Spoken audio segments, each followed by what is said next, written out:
तो फिर से मैं बताना चाहूंगी, दी ललन टॉप का नया यूट्यूब चैनल है ललन टॉप सिनेमा, जिसे आप सब्सक्राइब कर सकते हैं। अगर ऑडियो आपको परफेक्टली आ रहा है ना, तो आप कमेंट करके एक बार हमें बता दीजिए कि कैमरा ठीक है, एंगल ठीक है, लोग ठीक है, आवाज ठीक है। आ गया? थम्स अप आ गया? Alright, thank you so much Prashant ji. हम लोग आज यहाँ पर आपके साथ जुड़े हैं इस लाइव में मनी हाइस्ट के फाइनल सीजन के पार्ट 2 के बारे में डिस्कशन करने के लिए। यहाँ पर थोड़ी सी परेशानी, मतभेद सा था। ये हमारे ऑफिस के साथी श्वेतांग जी, शुभम जी, मुबारक जी, तो कुछ का कहना था कि मनी हाइस्ट का लास्ट सीजन बहुत अच्छा रहा, और हमारे साथी जो शुभम है उनका कहना था कि मैं 6 गलतियां तो ऐसे ही निकाल दी, और भी निकाल सकता हूं। तो हम आपके सामने वो गलतियां पेश करना चाहेंगे। शुभम जी, आपको क्यों अच्छा नहीं लगा मनी हाइस्ट का आखिरी सीजन और पार्ट 2? सबसे पहले ये कहूँगा, आखिरी सीज़न तो मुझे पसंद आया, सिर्फ आखिरी के जो चंद एपिसोड्स हैं, 3-4 एपिसोड्स, वो पसंद नहीं आए। उसका कारण, जो सबसे पहला कारण ये रहा कि ओवर पुश्ड म्यूज़िक।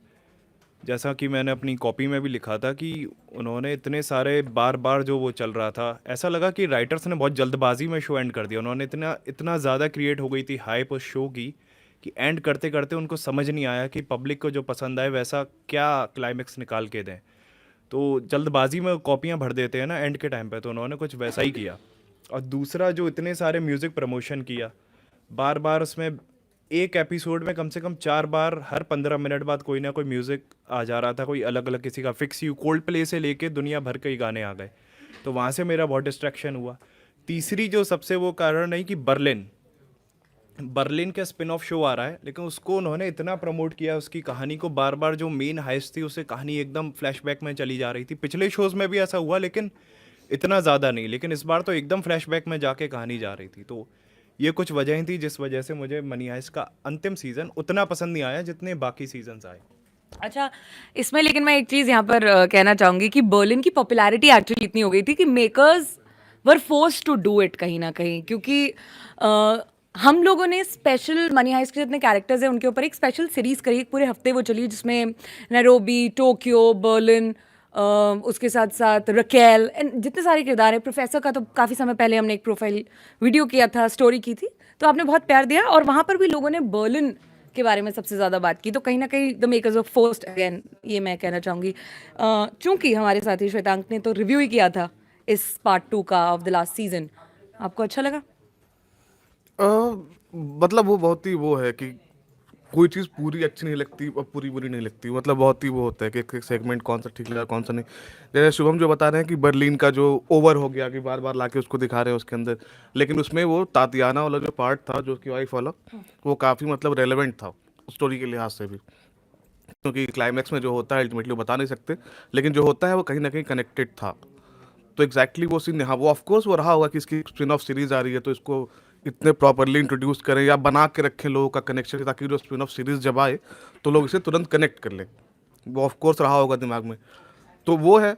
बाकी उसका एंड जो है, शुभम वाली बात से मैं यहाँ एग्री करता हूँ कि बहुत ज़्यादा बिल्डअप हो चुका था। 4-5 सीजन हो रहे हैं, बिल्डअप हो रहा है कि अभी ख़त्म होने वाला है, ख़त्म होने वाला है। तो लगा ऐसा क्या करें जिसको पब्लिक देख के क्रेजी हो जाए कि भाई क्या बना दिया। तो उन्होंने वो जो किया है, वो बिल्कुल ही जो सीरीज थी उसके स्टैंडर्ड को मैच नहीं करता है, जो भी था वो। तो अब यही है मेरा कहना। तो लेकिन है ना, इसमें कुछ एक चीज़ें मुझे लगी, हाँ, जो एक बात शुभम ने कही थी ना कि घसीट दिया गया उसको। जैसे कुछ एक सीन्स इतने इलॉजिकल से हो गए थे। मुझे याद है एक वो scene, if I may discuss this, एक सीन जिसमें वो सोफे के अंदर छुप रहे होते हैं, and it was a bit unacceptable for me. Maybe मैं गलत हूँ यहाँ पर वो बहुत ज़्यादा हो गया था, क्योंकि मनी हाइस्ट में जिस तरीके से चीज़ें चल रही थी, people were able to relate to it. यहाँ आई थिंक वो कनेक्शन शायद टूटा। मुबारक जी, आपने देखी सीरीज और किससे सहमत हैं आप, ये मैं पहले जानना चाहूँगी। सहमत तो देखिए, मनी हाइस्ट शो मैंने पीयर प्रेशर में देखा, फर्स्ट ऑफ ऑल, कि सब लोग देख रहे हैं और सब लोग उसकी चर्चा कर रहे हैं, और हमारा काम सिनेमा का है, तो हम जब लोगों की प्रतिक्रियाएं लेते हैं, उन पर बात करते हैं, तो हमको भी पता होना चाहिए कि एग्जैक्टली क्या है, कि वो हमारा खुद का फॉर्म किया हुआ ओपिनियन होना चाहिए। ये नहीं कि हमने कहीं रिव्यूज़ पढ़े या कुछ और किया तो हमें पता हो कि भाई मनी हाइस्ट क्या चीज़ है। इसलिए वो पूरे सीज़न, 5 सीज़न मैंने देखे, और 2 सीज़न के बाद एक्चुअली मैंने छोड़ दिया था कि मुझे लगा था कि चीज़ें रिपीटेटिव हो रही है, बट फिर जब ये 5वें सीज़न का पहला पार्ट आया तो फिर मैंने 3 और 4 बिंज वॉच किए और फिर 5th का पहला पार्ट देखा, 5 एपिसोड देखे, यानी 25 एपिसोड मैंने वन गो में देख लिए। तो इस हिसाब से मेरे को रिवीजन भी होगी और मैंने देख भी लिया। हमेशा से मेरी राय यही था कि उसमें बहुत ओवर ड्रामेटिक चीज़ें होती है और काफ़ी सारी चीज़ें ऐसी होती हैं मनी हाइस्ट में होती रही हैं जो लॉजिक से परे होती है। मतलब इतनी परफेक्ट प्लानिंग तो ईश्वर की भी नहीं हो सकती जितनी प्रोफेसर की होती थी। तो वो मुझे हमेशा से ही बहुत ज़्यादा ड्रामेटिक लगता था। सीज़न के सेकंड वॉल्यूम की जब हम बात करेंगे तो शुभम की कुछ बातों से मैं एग्री हूँ और ओवरऑल मुझे लगता है कि उस सीरीज़ की पूरी टोन ही ऐसी थी तो उनको उसी तरह से उसको कैरी फॉरवर्ड करना तो था ही। बट ये है कि कुछ कुछ चीज़ें बिल्कुल इलॉजिकल है और जो क्लाइमैक्स है भयानक बिल्डअप के बाद उनको लगा कि अब कैसे निकले यहाँ से, तो उन्होंने दिखा दिया कि भाई, बट उसके चक्कर में जो मेन चीज़ है ना कि एक देश की इकोनॉमी उस पर आ गई, कोलैप्स होने की सिचुएशन पर आ गई। और इधर सोशल मीडिया पे आज 2 दिन से क्या चल रहा है, 2-3 दिनों से, कि क्रिमिनल्स का ग्लोरिफिकेशन है कि कुछ लोगों ने क्राइम किया, आप अपने देश की इकोनॉमी कोलैप्स करने में हिस्सा ले रहे हो, प्लस साथ ही साथ हॉस्टेज आपने 50 लोगों को हॉस्टेज रख रखा है और हॉस्टेज के बावजूद आप फिर इसमें ये दिखाया गया कि जो लॉ एनफोर्समेंट वाले लोग हैं वो क्रिमिनल्स की तरह पेश हो रहे हैं और जो एक्चुअल क्रिमिनल्स है वो हीरोज़ है। उनका एंड में जो सब लोग ऐसे शान से निकलते हैं उस प्लेन में, तो बेसिकली हम सब उन लोगों को हीरो मानते हैं जो कि क्रिमिनल्स है और जो बच गए। दुनिया का सबसे बड़ा एक आप आंसर उन लोगों को भी दे दीजिए जो अक्सर, हाँ, एक आप आंसर उन लोगों को भी दे दीजिए जो अक्सर ये कह रहे होते हैं कि आपकी जो फिल्में और सीरीज हैं वो एंटरटेनमेंट के लिए हैं, आप दिमाग मत लगाइए। जब आपने ये बात करी लॉजिक की कि लॉजिकल होता है तो लोग ये कमेंट कर रहे हैं। इसका सबसे बड़ा जवाब यही हो सकता है कि प्रोफेसर का पूरा जीवन ही ये है कि मैंने प्लान किया है, लॉजिक लगाया है, दिमाग लगाया है, साइंस है, ठीक है। तो फिर उसको आपको वैसे एस्टैब्लिश करना पड़ेगा कि भाई हाँ ये पॉसिबल है ह्यूमनली। कुछ चीज़ें होती है जहाँ आप लिबर्टी ले सकते हो उसमेटिक, ठीक है। सिनेमा है ही वो चीज़ें देखने का ज़रिया जो आपको लगता है कि रियल लाइफ बहुत मुंडेन लाइफ होती है, बहुत बोरिंग लाइफ होती है, थोड़ा अलग हाहाकारी अगर हम उसमें देख लेते हैं तो इट्स कम्प्लीटली फाइन। सिनेमा वही है। एक्शन मूवीज़ हम देखते हैं तो अगर कोई 15 फीट से किक मार रहा है तो हमको पता है कि असल में नहीं मारेगा कोई, बट वो हम कर लेते हैं जज, क्योंकि हमको पता है कि वो सिनेमा इसी तरह से आना है। बट फिर भी कुछ चीज़ें जो होती है जो बिल्कुल पॉसिबल नहीं ही होती है, अगर आप उनको दिखाए जा रहे हो लगातार रेगुलरली, तो फिर जैसे श्वेतांक ने अपने रिव्यू में लिखा था कि ऐसा लग रहा है अजनबी देख रहे हैं हम, एवरीथिंग वाज प्लान, जो हमारे अक्षय कुमार का ये था, तो उस पर कुछ कुछ रहता है। बट हालांकि पूरी मैं यही मानता हूँ कि पूरी सीरीज़ का 5 सीज़न का टोन ही यही था कि वो लोग प्लान पर चल रहे हैं। तो ठीक है, फिर लोगों को पसंद आ रहा है, लोग पसंद कर रहे हैं और फिर उनकी पसंद का सम्मान तो है। शुभम को नहीं आ रहा है, मुझे थोड़ा बहुत आ रहा है, श्वेतांक को बहुत आ रहा है, सोनाली फैन है, 4 अलग ओपिनियन है, कम्प्लीटली फाइन। यमन ने देखा ही नहीं है, हाँ, इनसे पूछा जाए। ये वो चेहरा है जिसने नहीं देखा। पीयर प्रेशर में सब अच्छा यमन, आपने ऑल्दो एक भी सीजन देखा नहीं है, हमारे पास बैटरी कम है, तो दोस्तों आप को अगर वीडियो बीच में रुक जाए तो समझ जाइएगा और कनेक्टेड रहिएगा। लेकिन खैर, यमन से मैं पूछ रही थी कि ऑल्दो आपने एक भी सीजन नहीं देखा है तो मुझे तो बुरा लग ही रहा है आपके लिए, लेकिन लोग यहाँ पर लिख रहे हैं कि आपको लगता है कि ये सीरीज को एंड नहीं करना था यहाँ पर? मतलब जितना कहानी की ज़रूरत थी उतना मुझे नहीं पता कैसे एंड हुआ है, क्या शो है, क्या कहानी है, लेकिन क्रिएटर्स ने कुछ तो सोच के किया होगा एटलीस्ट। खींचने में फिर वो खींच तो यहाँ पे अपने वाले गए हैं। वो जीओटी वाला भी कहीं ना कहीं फिनाले हाँ, से इतना अच्छा नहीं वो भी चला फोर्स और था, और काफ़ी लोग ज़्यादा इसे फोर्स। ब्रेकिंग बैड से कंपेयर करने लग गए। नहीं नहीं नहीं नहीं नहीं, ये पाप मत करो प्लीज़। आपने ब्रेकिंग बैड देखा? हाँ, थैंक गॉड। और सोप्रानोस भी देखा है, वो भी देखो अगर जिसने नहीं देखा है तो प्लीज़, ताकि ब्रेकिंग बैड क्यों बन पाया वो भी एक पॉसिबल रीज़न है शो की वजह से। अच्छा, शुभम ने अपनी कॉपी में हृदय परिवर्तन की एक बात लिखी थी। काइंडली इलैबोरेट, क्योंकि अलीशिया के अलावा आपको कहाँ ये खटक रही थी बहुत ज़्यादा, विदाउट रिवीलिंग की क्या हो गया कहानी में आगे? देखिए, अगर हृदय परिवर्तन की बात बताऊंगा तो स्पॉयलर्स हो जाएंगे, तो फिर भी बता देता हूँ कि हृदय परिवर्तन वहाँ कई बल्क में हुआ है। सबसे पहले ये स्पॉइलर वार्निंग दे दूं कि यहाँ पे अगर कोई व्यक्ति है जो मनी हाइस्ट का फ़ैन है और जिसने अभी तक अंतिम 5 एपिसोड नहीं देखे हैं, तो आगे की बातों में थोड़ा स्पॉइलर होगा, तो तब तक आप पानी वगैरह पी के आ सकते हैं। तो हुआ क्या है कि राफेल साहब हैं जो उनके बेटे बने हैं बर्लिन के, नहीं, वो तो बिल्कुल स्पॉइलर है जहाँ आप जाने वाले हैं। तो इसकी तभी मैंने उसकी वार्निंग दी ना पहले, इसीलिए उसका दिया, सावधान रहें, सतर्क रहें, क्योंकि आगे स्पॉयलर्स हैं। तो जो रॉफेल परिवर्तन था जो एक पर्ची पर डिपेंड था। हाँ, तो उसके बाद अचानक से उन्होंने पूरा सोना चुरा लिया, इतनी मेहनत करके, सायरन वगैरह लगा के, सब करके बहुत मेहनत करी अपनी गर्लफ्रेंड के साथ, उन्होंने सोना चुराया, पूरी आर्मी लेके आए उसके, तो उसके लिए वेपन्स वगैरह। अरे इनको दिखाओ, ये लड़ रहे सर। अब अरे हमारा लाइव भी चल रहा है, उसमें वही दिखा दो। उसके लिए सर मैं आपको पूरा कॉन्टेक्स्ट नहीं बताऊंगा, फिर भी मैं पूरा सिक्योर रखूंगा कि अगर नहीं भी देखा है तो आपका मजा किरकिरा नहीं होगा। फायरवॉल लगा हुआ है। हाँ, तो राफेल पे थे हम लोग, तो राफेल का क्या है, क्या पे थे सॉरी थोड़ा भूल गया था मैं। राफेल की जो बात थी कि राफेल ने सोना चुराया अपनी गर्लफ्रेंड के साथ, उसके बाद अपनी पूरी गैंग लेके आया और एकदम गैंग वॉर होने वाला था, लेकिन फिर क्या हुआ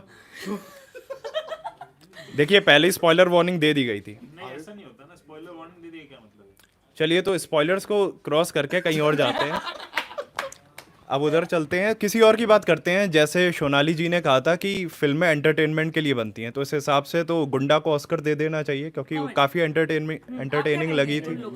तो उन लोगों खराब सवाल है, डिबेट एक है। सवाल उसका जवाब कि एक मिर्जा रजा पूछ रहे हैं बार बार, क्या आप लोगों को लगता है कि सीरीज का एंड नहीं करना चाहिए था, उसको जारी रखना चाहिए? इस सीरीज को जारी रखना एक सही ऑप्शन नहीं होता, क्योंकि ऑलरेडी इन लोगों ने, जो उनका असली प्लान था, जो एलेक्स पिनाउस के क्रिएटर हैं, वो सिर्फ 2 सीजन्स का था, लेकिन उसके बाद नेटफ्लिक्स पे जब मनी हाइस्ट हाइप कर गया, ला कासा दा पापेल जब मनी हाइस्ट बन के हाइप कर गया, तो उसके बाद एक उनके पास प्रेशर आ गया, नेटफ्लिक्स का प्रोडक्शन आ गया, तो उन्होंने आगे स्टोरी जो बनाई है वो भी एक कहीं ना कहीं प्रेशर में ही बनाई है, ऑडियंस के और नेटफ्लिक्स के।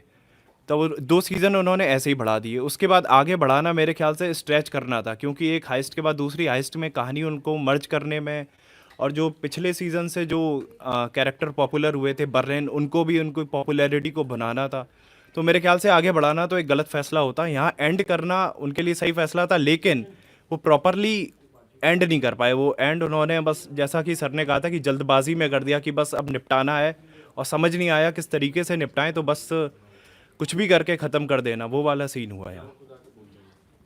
ओके, और इस सब में एक और चीज़ जो हम लोग डिस्कस भी कर रहे थे एक दिन, की हम लोग बड़े कंसर्न थे कि टोक्यो को अगर ये लोग मार देंगे तो कैसे होगा, क्योंकि नरेशन पूरा टोक्यो ने किया था पूरी सीरीज का, तो कैसे चलेगा काम, and all that, but Tokyo नहीं थी and people miss Tokyo also. आखिरी चीज़ क्या कहना चाहते हैं मुबारक सर, मैं आपसे जानना चाहूँगी, फिर हम क्लोज करेंगे क्योंकि हमारे पास बैटरी की थोड़ी कमी रहती है। यार अभी शुभम ने एक बात बोली कि ऐसे तो गुंडा को ऑस्कर दे दो, तो मुझे ये लगता है कि हर तरह का जो सिनेमा बनता है, अगर वो प्रोपोगेंडा सिनेमा नहीं है, वो किसी खास मकसद से, चाहे वो कम्युनल हारमनी को हिट करने की वजह से बनाया गया हो या किसी भी और मकसद से बनाया गया हो, ऐसा कोई सिनेमा नहीं है, तो उसके बाद फिर सिनेमा आपका व्यक्तिगत अनुभव है। आपकी राय हो सकती है उस फिल्म पर कि वो अच्छा है, वो बुरी है फिल्म, वो अच्छी है, खराब है, वो एवरेज है, जो भी है वो आपकी राय है। दूसरे को किसी को पसंद आ रहा है तो उसका पूरा हक है, वो करे। मुझे रेस 3 नहीं पसंद आई, श्वेतांग सलमान के फ़ैन हैं, उनको हो सकता है बहुत पसंद आई हो, तो उनके राय का सम्मान होना चाहिए। बिल्कुल। हम जब फिल्म रिव्यू करते हैं या सीरीज़ का रिव्यू देते हैं तो हम ये बताते हैं कि हमको कैसे लगी। आपको अच्छी लगी, बिल्कुल लगी, देखिए, आप दोबारा देखिए। तो गुंडा बहुत लोगों को पसंद आती है, बल्कि गुंडा तो आती ही है, गुंडा नापसंद करने वाला व्यक्ति नहीं मिला है मुझे आज तक तुम्हारे अलावा। नहीं, गुंडा को सर मैं भी बहुत पसंद करता हूँ, और जब दोस्तों के साथ बैठते हैं तो गुंडा की एक अलग, हम सब लोग साथ ही मिलके सैटरडेज़ को देखते हैं गुंडा, तो मैं उसका वो नहीं हूँ, गुंडा मैंने भी खूब देखी है, लेकिन अगर वो करें कि सिर्फ एंटरटेनमेंट के पर्पज़ से ही जज करेंगे, अगर as a critic, as a reviewer, as a जिम्मेदार चैनल के तौर पर, तो वहाँ मुझे लगता है कि हम इनजस्टिस करेंगे हमारी ऑडियंस के साथ, उनको नहीं बता पाएंगे कि शो में सिर्फ एंटरटेनमेंट भी अगर भरपूर मिला होता तो भी मुझे शिकायत नहीं होती, लेकिन एंटरटेनमेंट में भी कमी रही और बाकी किसी भी खांचे में मनी हाइस्ट का अंतिम सीज़न फिट नहीं हो पाया। लेकिन मनी हाइस्ट को एक क्रेडिट देना ही चाहिए, एक कम देखी जाने वाली लैंग्वेज में वो शो बना और उसके बाद वो दुनिया भर में छाया। और ऐसा नहीं कि कोई उसका एक सेंट्रल किरदार था जो चमका हो। सीरीज़ है, हमने ही 8-10 कवर कर लिए, सबको लोग उनके कैरेक्टर के नाम से पहचानते हैं।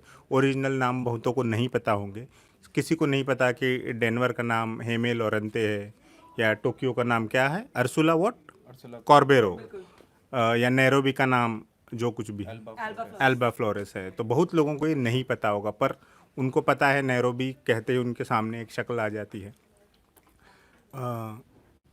ये 7-8 जो हाइस्ट में थे, इसके अलावा भी अलिशिया है, रकेल है, आर्तुरो है, उसका कैरेक्टर ऐसा था कि लोग उससे हेट करने लगे थे। हमारी सीरीज़ शुभम ने ही लिखी है, पूरी सीरीज़ आप देखिएगा, उस पर वीडियोस है, सोनाली ने एंकर की है, उनको देखिएगा हमारे चैनल पे। उनको बताओ तो सही, मनी हाइस्ट है बिल्कुल बेसिक प्लॉट क्या है, इतना फेमस क्यों हुई, इस पे भी डिस्कस करिए। जो कम बोल रहे हैं वो भी बोलिए थोड़ा सा। बिल्कुल बिल्कुल श्वेतांक ने रिव्यू किया है। श्वेतांक थोड़ा सा इसका बेसिक प्रीमाइस बताएंगे आपको, प्लीज़।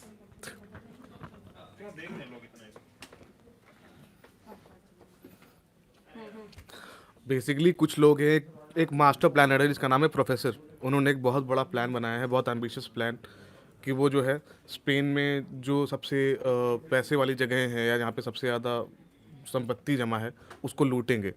तो जो इस सीजन में अभी जो चल रहा है, ये जो क्या स्पेन का मिंट है, रॉयल बैंक ऑफ स्पेन है, यहाँ पे बहुत सारा सोना जमा है, तो ये लोग इसको चुराने गए हुए हैं। तो ये चल रहा है और सब आधी टीम जो है, मोस्टली टीम जो है अंदर है, प्रोफेसर बाहर से सबको ऑपरेट कर रहे हैं कि कैसे क्या करना है, कैसे क्या करना है। लेकिन क्या होता है कि अब हर बार आप जितना प्लान कर, प्रोफेसर के पास सिर्फ एक प्लान नहीं है, उनके पास प्लान बी का भी प्लान बी है, तो वहाँ पंगा है। हाँ, तो वो दिक्कत है वहाँ पे। आप बहुत सारा उसमें लॉजिक लगाया है प्रोफेसर ने, बहुत सारा कुछ किया है, लेकिन वो सब लॉजिक जो है ना, जब आप देखते हो स्क्रीन के ऊपर तो दिखता नहीं है। तो वो कंफ्यूजिंग पार्ट है कि इतना सारा जो आपने लगाया है लेकिन मुझे हमें दिख नहीं रहा है, हमें बहुत इलॉजिकल लग रहा है, बहुत ही चाइल्डिश लग रहा है। तो वो है, अब ये फाइनली खत्म हो गया, अच्छी चीज़ है। अगर नहीं खत्म होता तो पहले सीजन में और दूसरे सीजन में क्या अंतर है?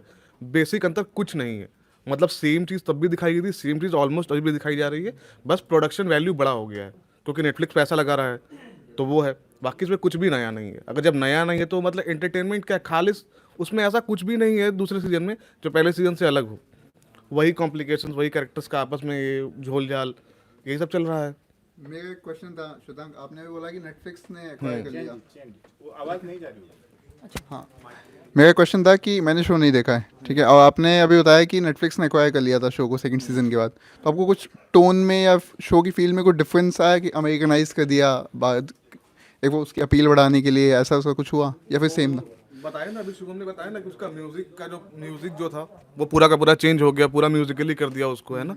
जैसे अभी सेक्स एजुकेशन आई थी, उसका सीजन जो नया आया था, उसका म्यूजिक बहुत अच्छा था, तो और उसमें बहुत सारा म्यूजिक था दुनिया भर का, और वो अच्छा क्वालिटी म्यूजिक था। तो वो करते हैं थोड़ा अमेरिकनाइज, वही है जो किया है उन्होंने उसके साथ। तो थोड़ा कूल बना देंगे, थोड़ा फैंसी बना देंगे, वही है, उससे ज़्यादा क्या करेंगे। और यार ये बेला चाओ का क्या कॉन्सेप्ट है, इसकी क्या काम कहानी है, ये समझाओ, क्योंकि ये गाना बहुत चलता रहता है, बेला चाओ बहुत सुन लिया। मुबारक सर ने तो बेला चाओ जल्दी आओ भी किया था ट्विटर पे।